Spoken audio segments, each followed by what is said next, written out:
কিন্তু পারি না কেন? ওই যুবকের কারণে পারি না যে যৌবনের মূল্যায়ন করবে, যদিও ছোট, তোমার মূল্য কত ভালো। ঠিক কোন নারী যদি নারীত্বের মূল্যায়ন করলো, নারীত্ব কতদিন থাকে মানুষের? মনে উঠলো কোরআনের এক কাহিনী, খওলা বিনতে সালাবা, সূরা মুজাদালা যার কারণে নাযিল হয়েছে। খওলা বিনতে সালাবা, আওয়াজ না, খওলা বিনতে সালাবা এক মহিলা ছিলেন যার কারণে সূরা মুজাদালা নাযিল হয়েছে। ওনার 8টা বাচ্চা ছিল, 8টা বাচ্চা। স্বামী এমন একটা কথা বলে দিছে যার কারণে জাহেলিয়াতের যুগে বিচ্ছেদ হয়ে গেছে। এটাকে তালাকে জেহার বলে, জেহার। স্ত্রীকে মা বলে ফেলছিল, মা কি মা বলে ফেলছিল। আল্লাহ রসুলের কাছে আসছে, আসার পরে বলছে, ইয়া রাসূলুল্লাহ, স্বামী তো এটা বলে ফেলছে, এটা তো জাহেলিয়াতের যুগে ছিল, আমরা তো ইসলামের ভিতরে চলে আসছি, আপনি একটা সিদ্ধান্ত আমাকে দেন না। আল্লাহ রসুল বলতেছিল, খওলা আমি কি করে দিব, এখনো তো ওহী আসে নাই। তো মহিলা বারবার বলতেছিল, একটা সিদ্ধান্ত দেন না আমাকে। কিন্তু আল্লাহ রসুল ওই কোরআন সিদ্ধান্ত শুনাইতেছিলেন, হালিমতি আলাইহি ইয়া খওলা। তো খওলা রাগ হয়ে উঠে যেতেছিল। আল্লাহ রসুল বলতেছে, কোথায় যাস? বলছে, আপনাকে আর বলবো না, ডাইরেক্ট আল্লাহকে বলবো। তো খওলা একটু সরে যে হাত উঠায় বলতেছে, ইলাহি মালিক আফনা শাবাবি। 8 বাচ্চা হওয়ার পরে যৌবন কোত্থেকে থাকে? আকালা মালি, সম্পদ বলতে কিচ্ছু নাই। তাফাররাকা আহলি, ইসলাম গ্রহণ করার কারণে পরিবার পরিজন থেকে বিচ্ছেদ হয়ে গেছে। লি সিবিয়ান সিগার, আমার ছোট ছোট 8টা বাচ্চা। ইন জামানতু ইলাইয়া জাউ, যদি আমার কাছে রাখি আমি খাইতে পারি না, এগুলা কোত্থেকে খাওয়াবো? ইন জামানতু ইলাইহি জাউ, যদি আমি পুরুষের কাছে পাঠায়া দেই, বাপের কাছে পাঠায়া দেই, তো একটা পুরুষ 8টা বাচ্চা পালবে কি করে? আমার ছেলেগুলো বিনষ্ট হয়ে যাবে। দোয়া চলতেছিল, এর ভিতরে ওহী চলে আসছে, ওহী চলে আসছে। নারী যদি নারীত্বের মূল্যায়ন করে, তাহলে এরকমও নারী হয় যে কোরআন নামায় নিয়ে আসে। কোরআন আল্লাহ রসুল পরে ওহী নাযিল শেষ হওয়ার পরে শুনাইতেছিলেন, খওলা কোথায়? قد سمع الله قول التي تجادل عن زوجها وتشتكي الى الله। আল্লাহ যেন বন্ধুকে বলতেছেন, বন্ধু আপনি শুনলেন না, আমরা কিন্তু শুনে ফেলছি, আমরা বান্দির পক্ষে চলে আসছি, পক্ষে। কসম খোদা, নারী যদি নারীত্বের মূল্যায়ন করে, ওরা আমাদের মাঝে বলতেছি, একজন পুরুষকে জান্নাতের 8 দরজা থেকে ডাকবে, দ্বিতীয় কোন পুরুষকে ডাকবে কিনা আমি জানি না, যিনি আবু বকর সিদ্দিককে 8 দরজা থেকে ডাকবে। কিন্তু আমার গরিপুরের মা বোনরা যদি নিজের মাতৃত্বকে, নারীত্বকে সুরক্ষিত করে আর মূল্যায়িত করে দামি বানায়, তো হাদিস বলে জান্নাতের 8 দরজা গৌরীপুরের প্রত্যেক নারীকে ডাকবে। আল্লাহ রাসূল বলে, ফালি তাদখুলিল জান্নাতা মিন আইয়ি আবওয়াবিল জান্নাতি শাআ। বিদায় জীবনটা আমাদের ছোট, মূল্যে ভরা। জীবনটা আমাদের ছোট, মূল্যে ভরা। কিন্তু শর্ত হলো মূল্যায়িত করতে হবে। যদি আমি মূল্যায়ন করি, তাহলে আমার জীবন মূল্যায়িত। যুবক, তোমার দামও দেখাই না, মা বোনদের একটু দামও দেখাই না, পুরুষকে আল্লাহ মূল্যায়িত করবে, দামি করবে। প্রত্যেকটা ব্যক্তিকে আল্লাহ দামি করবে যদি আমরা মূল্যায়ন করি। আর যদি মূল্যায়ন না করলাম, আর মূল্যায়ন করার জন্যই আল্লাহর 24 ঘন্টার সার্ভিস। 24 ঘন্টা আল্লাহ কিন্তু 24 ঘন্টা আমাদেরকে সার্ভিস দিতেছে। এই জন্য তো আল্লাহ এক জায়গায় বলেন, মান আরাদা আন্নি নাদাইতুহু মিন করিব। বলে যখন আমার থেকে বিমুখ হয়ে যায়, সবকিছু পাওয়ার পরে একটু ধ্যান দিয়ে শুনতে হবে, তখন আমি কাছের থেকে এসে বলি, ইলা ওই চললি আল্লাহ কুনতা মা আম্মাহিনা, তুই কি নিকৃষ্ট পানির ফোঁটা ছিলি না? অমান যে আলাকা দামা, তোকে রক্তে রূপান্তরিত কে করলো? অমান যে আলাকা মুদগা, তোকে রক্তপিণ্ডকে রূপান্তরিত কে করলো? অমান যে আলাকা ইদামা, তোর কঙ্কালটাকে তৈরি করলো?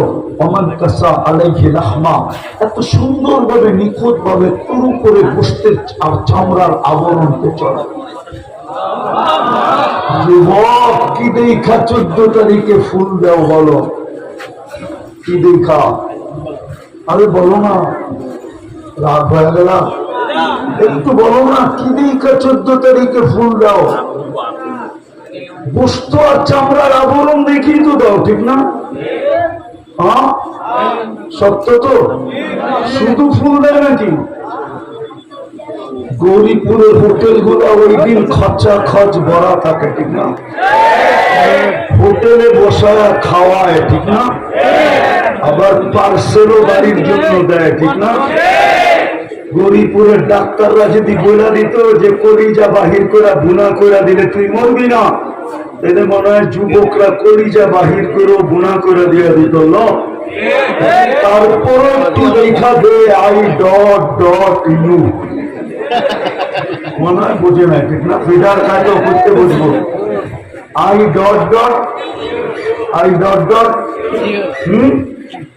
কিন্তু চেহারা দেখলে তো মনে হয় সবই ছেক খাওয়া, সব ছেক খাইছে। খালি শরমে পারে না মিছিল করতে, নাহলে ঢেলি করতো। দাউদকান্দির পুলিশ গৌরীপুর সামলাইতে সামলাইতে বছর পার হয়ে যেত।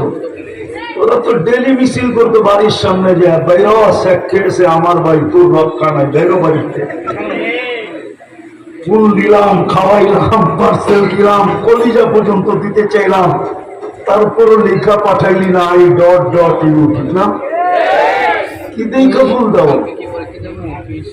তোমার যে ফুলটা দেয় কি দেখা দেয়? এটা দেখা দেয়, ঠিক না? কে সাজাইছে এত সুন্দর চামড়ার গোশতের আবরণ দিয়া? আল্লাহ তো এটাই বলে, কাসাইতু আলাইহি লাহমা, তুই তো কঙ্কাল ছিলি, আমি গোশত আর চামড়ার আবরণ চড়াই দিয়েছি। আমার কুনতা সাবিরা, তুই কি ছোট ছিলি না?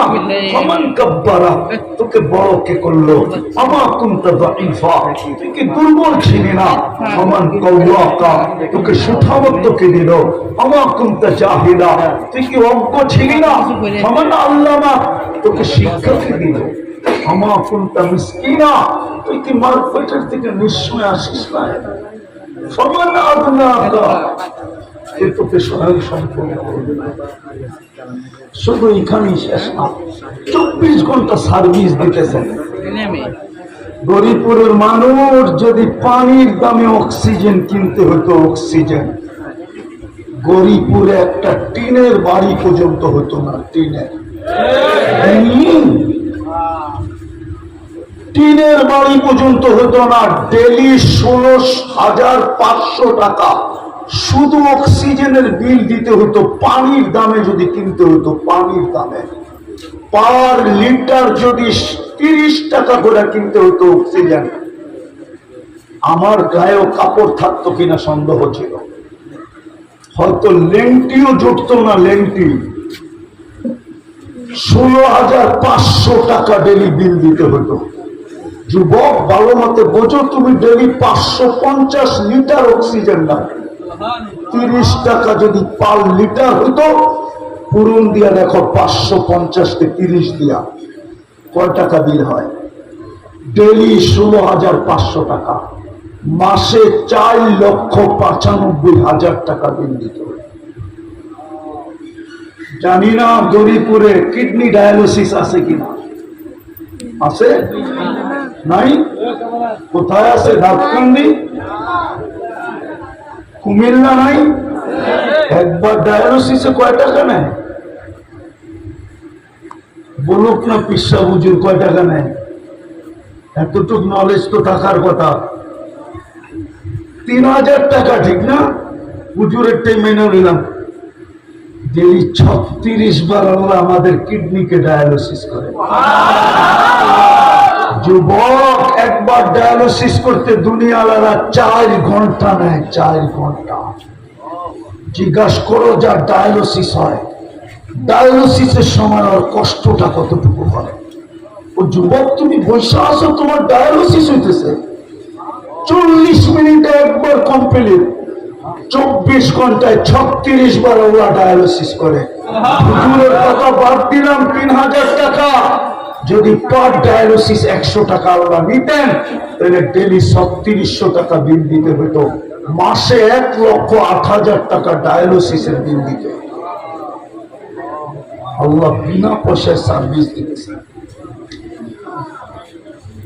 সুবহানাল্লাহ। একবার যদি কুঠিবার বললেও সুদ হবে না, ঋণ শোধ হবে না, কুঠিবার বলল।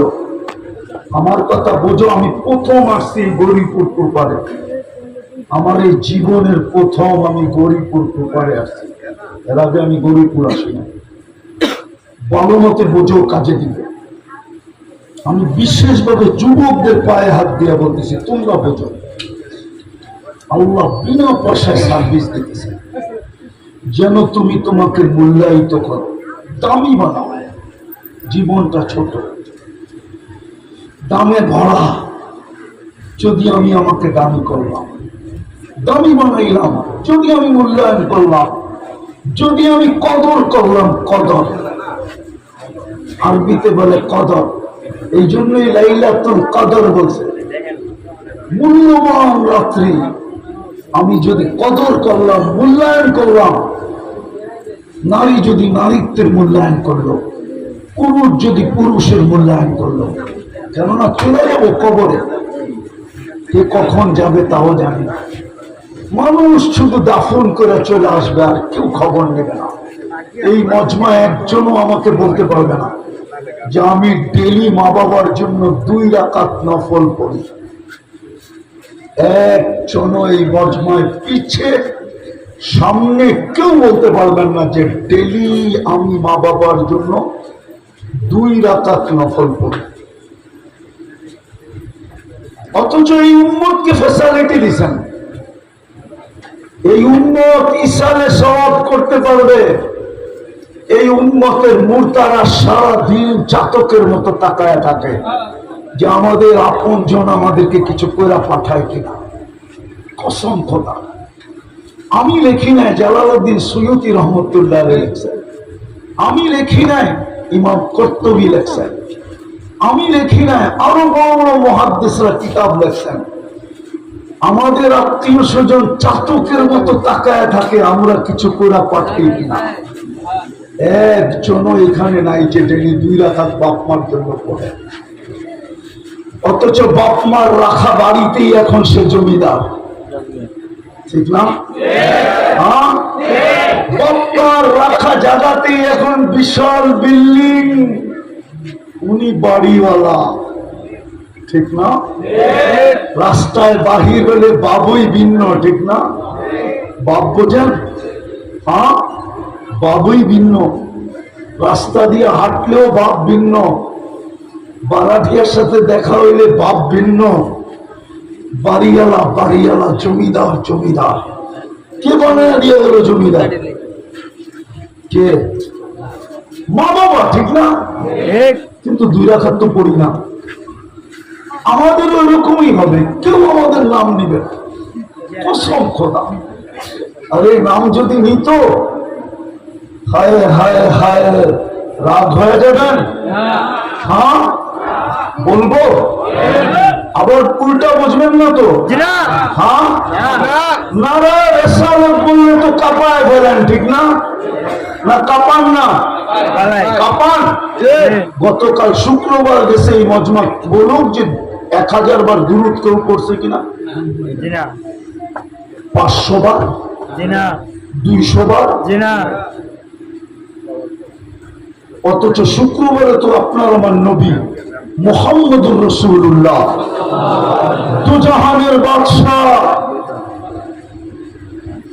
সৃষ্টির সর্দার, ওলামারা যদিও বলে বাজাদ খোদা বুজুর্গ, তো কিসসা মুখতাসার, আল্লাহর পরে যার স্থান। আমি বলি এটা আমি মানি, কিন্তু কোরআন আমাকে বলে আল্লাহর পাশে যার স্থান। কার পাশে? কার পাশে? প্রমাণ দিব। قاب قوسين أو أدنى ثم دنا فتدلى فأوحى إلى عبده ما أوحى। কুরআন তো বলে আল্লাহর পাশে যার স্থান। উনি আমাদেরকে অনুরোধ করছিলেন, উনি আমাদের কাছে আবেদন করছিলেন, উনি আমাদের কাছে দরখাস্ত করছিলেন, অনুনয় করছিলেন, বিনয় করছিলেন যে শুক্রবারে আমার উপরে বেশি বেশি দুরূদ পড়ো। জিজ্ঞাসা করেন ওলামাদের কাছে হাদিসে নাই না? নাই। আকসিরু আলাইয়া সালাহ, আমার উপরে সবচেয়ে বেশি দুরূদ পড়ো শুক্রবারে। 6 দিন পারো না, কোনো আপত্তি নাই, শুক্রবারটা আমাকে দিয়া দাও। আমার উপরে যত পারো দুরূদ পড়ো, শর্ট থেকে শর্ট পড়ো। আল্লাহুম্মা সাল্লি আলা মুহাম্মদ 1000 পড়তে মনে হয় 10 থেকে 15 মিনিটের উপরে লাগে না, কিন্তু একজনও তো হাত উঠাইল না আমি 1000 পড়ি। অথচ আপনার জন্য তো চোখের পানি 23 বছর থামায় নাই। আমি দলিল দিতেছি গৌরীপুরে, আল্লাহর রাসূলকে জিবরিল মিকাইল জিজ্ঞাসা করছে মা জালা আরাকা তাবকি, যখন দেখি কাঁদেন কেন? বলছে উম্মতের জন্য চোখের পানি থামতে চায়। 23 বছর আমাদের জন্য চোখের পানি থামান না। ও গৌরীপুরের মানুষ, আপনাদের ভিতরে আমাদের ভিতরে কি দিল না পাথর? দিল না পাথর? দিল। তাইলে একটু ভাবেন, 23 বছর চোখের পানি থামতে দেন নাই। দুনিয়ার থেকে যখন বিদায় নিতেছিলেন চোখে পানি, জিবরিল জিজ্ঞাসা করছে আতাবকি ওয়া আনতা ইলা রাফিকিল আলা, আপনি এখনো কাঁদেন? আল্লাহর সান্নিধ্যে চলে যাবেন এখন। ঊর্ধ্ব জগতে খুশির বন্যা বইতেছে, প্রত্যেক আকাশে খুশি আর খুশি। ফেরেশতা কানে কানে বলতেছে হাবিব ইয়াসিলুল হাবিব, আজকে বন্ধু বন্ধুর কাছে চিরদিনের জন্য চলে আসবে, আর আপনি কাঁদেন। তো বলছে জিবরিল ফামান ইবাদি উম্মতি, কাঁদবো না কেন? আমি উম্মত কার কাছে রেখা যাব? আমার উম্মতকে কে রেখা রাখবে? আমার উম্মতকে কে পাহারা দিবে? তো আল্লাহ জবাব পাঠাইছে লা আতরুকু উম্মতাকা ওয়াহদা ওয়ালা ফারদা, বন্ধু চলে আসেন, আমি দেখা রাখবো। আমি যিনি কবরে এখনো কাঁদতেছেন উম্মতি উম্মতি করে, বলো গোলামা দেখে কি দেখে না স্বপ্নে? এখনো কবরে কাঁদতেছেন উম্মতের জন্য। আমি তো মদিনা মুনাওয়ারা গেলে আমার মন চায় যে যদি আমাকে অনুমতি দিত আমি রওজায় কামলা গায়ে শুনতাম যে ভিতরে চিৎকার দেখেছে কিনা, মা বি উম্মতি, আমার উম্মতের কি হইল? এরা কেন আমার সাথে বিদ্বেষ করতে শুরু করলো? এরা কেন আমার আদর্শকে ছেড়ে দিল? এরা কেন আমার চোখের পানিকে ভুলা গেল? এরা কেন আমার কষ্টকে ভুলা গেল? আমি তো এদের জন্য সমগ্র জগতের চাবিও নিলাম না, আমি তো কোনোদিন ময়দার রুটি খাইও দেখলাম না, আমি তো মাসের পরে মাস ঘরে চুলা জ্বলতে দিলাম না, আমি তো পেটে পাথর পর্যন্ত এদের জন্য বাঁধলাম, আমি তো দাঁড়াইতে পর্যন্ত পারলাম না, তো বৈশা বৈশা নামাজ পড়লাম, আজকে আমার উম্মত আমার আদর্শ কেন ছেড়ে দিল? যুবক কেন আমাকে ভুলা গেল? নারী আমাকে কেন ভুলা গেল? পুরুষ আমাকে কেন ভুলা গেল? শিক্ষিত আমাকে কেন ভুলা গেল? অশিক্ষিত আমাকে কেন ভুলা গেল? আমি তো সবার জন্য চোখের পানি জড়াইছি, আমার সে যাইব তো আমি এদেরকে ভুলি নাই। কসম খোদার আরো সে যদি বলতেন তাহলে আপনি ও আলা ইবাদিল্লাহিস সালিহিন, আপনি আত্তাহিয়াতের ভিতরে পড়েন তো পড়েন কি করে? আল্লাহ তো বন্ধুকে সালাম দিছিল, আমাদেরকে তো দেন নাই। বন্ধু তো চিৎকার দিয়ে বসছে আমাকে সালাম উম্মত, আল্লাহ বলছে এখানে উম্মত, বলছে উম্মত এখানে আসবে না তো আসবে কোথায়? তো বলছে উম্মতের জন্য কি চান? নিজেই চায়া ফেলছে আমি মঞ্জুর করতে করতে ক্লান্ত হব না। আল্লাহ রসুল মধ্যখানে একটা কথা বলেই ফেলছেন, এটা অনেক আগেই বলে ফেলছিলেন। অদ্দোহা যখন নাজেল হয় সাউফা ইউতিকা রাব্বুকা ফাতারদা, আপনাকে আমি রাজি করা ছাড়বো। আল্লাহ রসুল উম্মতের দিকে তাকায় বলছিলেন লান আরদা হাত্তা ইয়াকুনা ওয়াহিদ মিন উম্মতি ফিন্নার, আমার একজন উম্মত জাহান্নামে থাকা পর্যন্ত আমি চাওয়া বন্ধ করব না, সুপারিশ বন্ধ করব না। শুধু এইখানেই শেষ না, আমি আপনার উপর রাজি হব না না না না না না। যুবক তোর পায়ে হাত দিয়ে বলি যে আরো সে বলে আবুল সামরকান্দি রহমতুল্লাহ আলাইহি লেখছে, জানি না গৌরীপুরের মানুষের ভিতরে দিল আছে না পাথর, এখন বোঝা যাবে। আবুল সামরকান্দি রহমতুল্লাহ আলাইহি লেখছেন, কিয়ামতের দিন যখন উঠবে রওজায়ে আতহার থেকে, ওহুয়া ইয়াবতি ওয়া ইয়াকুল, কাঁদতে কাঁদতে উঠবেন আর বলতে বলতে উঠবেন জিবরিল আইনা উম্মতি, আমার উম্মত কোথায়? ময়দান তো চতুর্দিকে খালি। জিবরিল সান্ত্বনা দিবে, এখন পর্যন্ত কেউ ওঠে না, আপনি শান্ত হন, কান্না বন্ধ করেন, আপনি শান্ত হন, কেউ ওঠে না। সর্বপ্রথম আপনাকে উঠানো হলো, যে কবর থেকে উম্মতের জন্য কাঁদতে কাঁদতে উঠবে। বলেন শুধু চিৎকার দিয়েই তো যথেষ্ট হয়ে যায় না? নবীর আদর্শ আমাদের ভিতরে কোথায়? ওই চোখের পানির দাম দিলাম কোথায়? ইজ্জত রাখলাম কোথায়? যুবক একটু ভাবো না, কাল কিয়ামতের মাঠে তো সুপারিশ ছাড়া তো পার হওয়া যাবে না। তুমি কেন, আমি কেন, সমগ্র মানব গোষ্ঠী তো পার হতে পারবে না যতক্ষণ পর্যন্ত শাফাআতে কুবরা না হবে। ওলামাদেরকে জিজ্ঞাসা করো, পীর সাহেব হুজুরকে জিজ্ঞাসা করো, সবার কাছে মানব জাতি ছুটতে থাকবে, সবাই হাত জোড়বে, বলবে আমি এটার অধিকারী না। সর্বশেষ আসবে মুহাম্মদুর রাসূলুল্লাহ সাল্লাল্লাহু আলাইহি ওয়াসাল্লামের কাছে। আমি বলি ওলামা মানবে কিনা জানি না, আল্লাহ মনে হয় অপেক্ষায় ছিলেন, দুনিয়ার অবস্থা দেখতেছিলেন, নবীদের পর্যন্ত চিৎকার শুনতেছিলেন নাফসি নাফসি নাফসি নাফসি নাফসি, কিন্তু আল্লাহ মনে হয় অপেক্ষা করতেছিলেন যে বন্ধু সেজদায় পড়বে কখন, আমি নামবো কখন। বন্ধু যতক্ষণ সেজদায় না পড়বে ততক্ষণ আমি নামবো না। আল্লাহ রসুলের কাছে যখন আসবে শাফাআতে কুবরার জন্য, আল্লাহ রসুল সেজদায় পড়তে দেরি, আল্লাহ বলতে দেরি করবে না, ইরফা রাসাক, উঠান মাথা, আমি নামতেছি।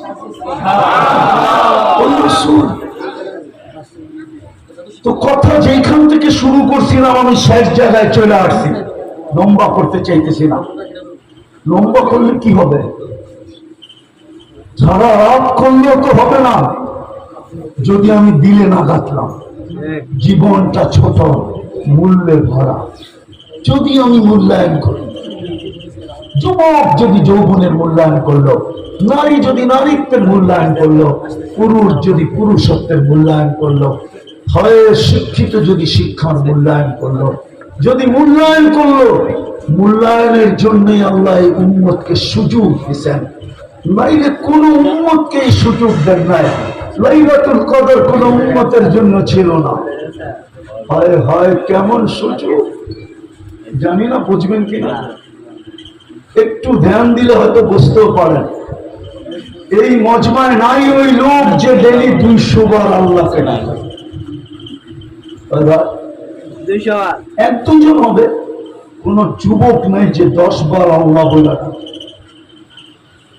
একবার মনের থেকে আল্লাহ বলে চিৎকার দেয়, এরকম যুবক এইখানে নেই।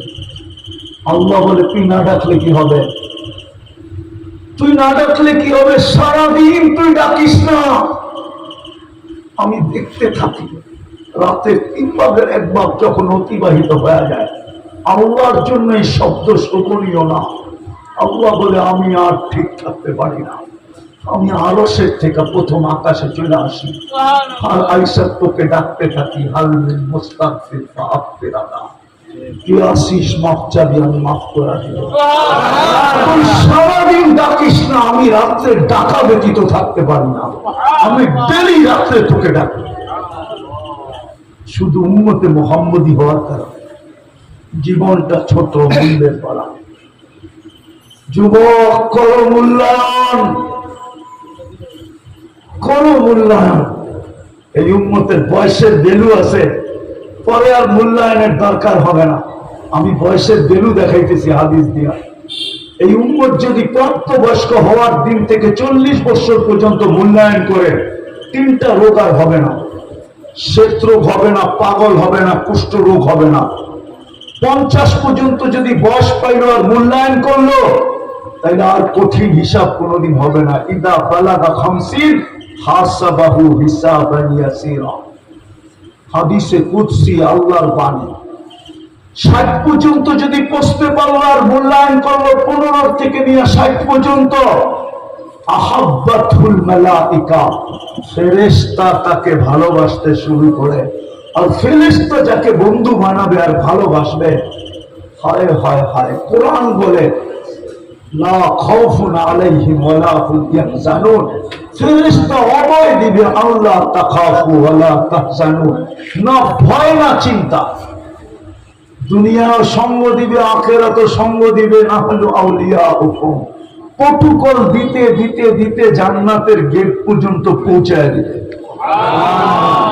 70 যখন পা দিবে, তো আহাব্বাল্লাহু ইলাইহিল ইনাবা, আল্লাহ বলে তোমার প্রত্যাবর্তনের আমি আল্লাহ নিচে আকাঙ্ক্ষী হয়ে যাই, যে আর কত তুই দুনিয়ায় থাকবি, আমার কাছে চলে আয়। আর 80তে যখন পা দেয়, 80তে ইদা বালাগা তামামিন লাম ইউক্তাব দামবু, 80তে পা দিতে দেরি আর গুনাহ লেখা হয় না। তারপরেও যদি 10 বছর থেকে গেল, ইদা বালাগা 90, 90তে পা দিল, তো আগের পিছের গুনাহ আল্লাহ মাফ করে। জীবনটা ছোট, মূল্যের ভরা। চলেন মূল্যায়ন করি, চলেন মূল্যায়ন করি। আসতেছে সামনে 10টা দিন, জিলহজের প্রথম 10 দিন। 29 তারিখ থেকে 1 তারিখ শুরু হবে জিলহজের। কোরআন বলে ওয়াল ফাজরি ওয়া লায়ালিন আশ, 7-10 রাত্রের আল্লাহ কসম খাইতেছেন। হাদিসে বলে 10টা রাত্র 10টা লাইলাতুল কদরের সমান। প্রত্যেকটা দিন 1 বৎসরের ইবাদতের সমান। আসেন।